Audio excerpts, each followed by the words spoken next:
Free free free bumper offer, ఆ discount ఈ discount అని చెప్పి చాలా కంపెనీలు మన చేత ఏవేవో కొనిపించి మనకి తెలియకుండానే మన జేబులు ఖాళీ చేస్తుంటారు. కానీ ఒక కంపెనీ ఇచ్చిన బుర్ర తక్కువ ఆఫర్ని ఉపయోగించుకొని విపరీతంగా జలసా చేసి చివరికి ఆ కంపెనీనే నీకో దండంరా బాబు అనే స్టేజ్కి తెచ్చిన ఒక ఇంట్రెస్టింగ్ స్టోరీ ఇప్పుడు చూద్దాం. అమెరికన్ ఎయిర్లైన్స్ 1980లలో ఆర్థిక సంక్షోభంలో ఉన్నప్పుడు పెద్ద మొత్తంలో క్యాపిటల్ అవసరమయ్యి ఒక పథకాన్ని ప్రవేశపెట్టింది. దాని పేరే ఎయిర్ పాస్.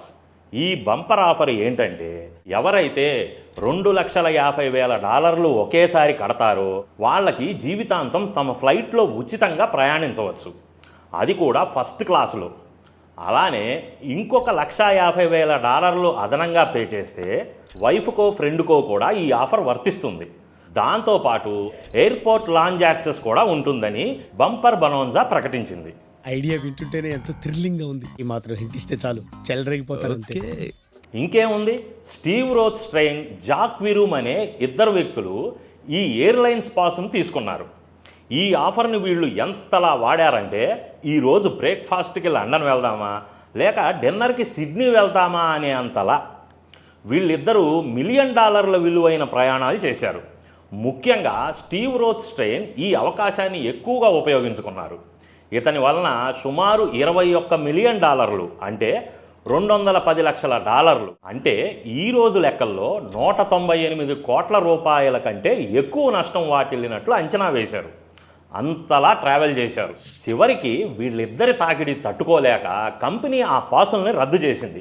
అయినా వీళ్ళు ఊరుకోలేదు. మా పాస్ మాకు కావాలి అని కోర్టుకు వెళ్ళారు.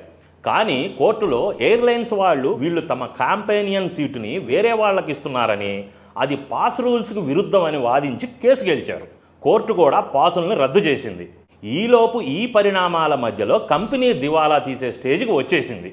దివాలా తీసే కంపెనీతో ఇంకేం గొడవలు పెట్టుకుంటాంలే అనుకున్నారో, లేక మన వల్లే వీళ్ళు దివాలా తీశారని జాలిపడ్డారో కానీ 2012లో ఈ ఇద్దరు కంపెనీతో సెటిల్ చేసుకున్నారు. అది మ్యాటరు. దీనివల్ల మనకి తెలుస్తున్న నీతి ఏంటి? ఈ ఉచితం, భారీ డిస్కౌంట్లు, అపరిమిత ఆఫర్స్ లాంటివి మనల్ని మాత్రమే కాదు, అప్పుడెప్పుడు కంపెనీలను కూడా నష్టపరుస్తూ ఉంటాయి. కాబట్టి ఇలాంటి ఆఫర్స్ ఇచ్చే ముందు కంపెనీలు కొనే ముందు మనం చాలా జాగ్రత్తగా ఉండాలి. ఎందుకంటే కంపెనీలు ఎప్పుడో ఒకసారి మాత్రమే నష్టపోతాయి, కానీ ఆఫర్ల మాయలో పడి వినియోగదారుడు మాత్రం ప్రతిరోజు నష్టపోతూనే ఉంటాడు.